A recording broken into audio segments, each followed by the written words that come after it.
Sampurasun para mitra, kalintang bingahna tiasa tepang deui dina acara Pani Ismana di kanal YouTube YKB Bahasa Sunda. Sata acan urang ngabandungan pangnyepan dinten ieu, hayu urang neneda nyuhunkeun pingpinan Roh Suci. Nun Ama nu Maha Agung Maha Mulia, abdi sadaya nyuhunkeun pingpinan Roh Suci kangge nuyun abdi sadaya dina ngalenyepan pangandika Gusti. Berkahan abdi sadaya supados tiasa ngaregepkeun sareng ngalarapkeunana dina kahirupan sadidinten. Panada ieu disuhunkeun di lebet asmaning Gusti Yesus Kristus. Amin.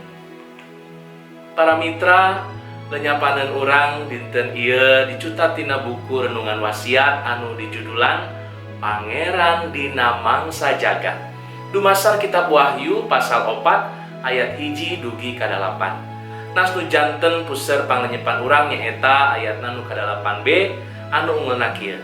Suci suci suci Gusti Allah nu Maha Kawasa, nu aya, nu geus aya, nu aya saterusna. Banyak hal tak kupahami dalam masa menjelang, tapi terang bagiku ini tangan Tuhan yang pegang. Para mitra, eta teh rek tina lagu Tak Kutaukan Hari Esok. Mangsa jagat teh hal anu urang teu tiasa terang sateu acana. Urang teu ngartos naon anu baris kajantenan dina mangsa jagat.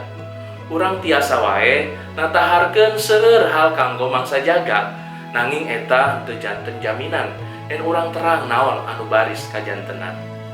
Di satengahing kantepastian hirup ieu aya hiji perkawis anu tiasa janten kayakinan urang.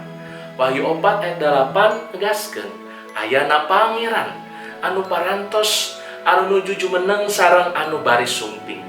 Urang percanten ka Allah nu murba henteu wungkul kana mangsa lawas sareng mangsa kiwari nanging oge mangsa jagat.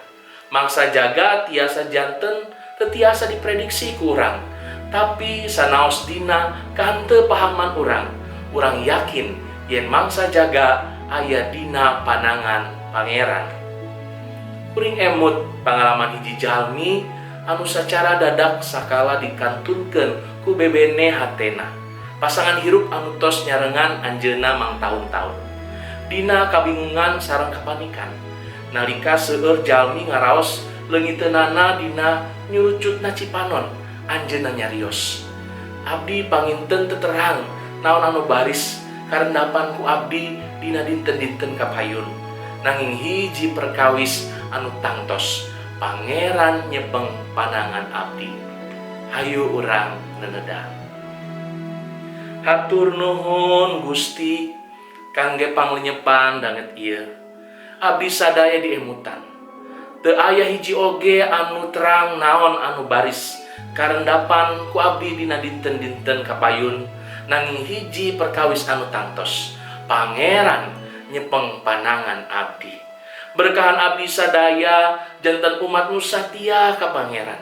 Hatur nuhun Gusti, panada ieu disambat sareng disuhunkeun di lebet asmaning Gusti Yesus Kristus. Amin.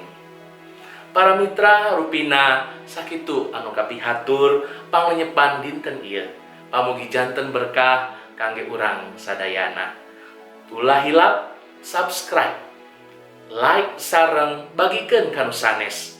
Margi ku cara kitu para mitra tos lubiung dina ngamasyurkeun Injil kasalemetan sasarengan YKB. Gusti Yesus ngaberkahan.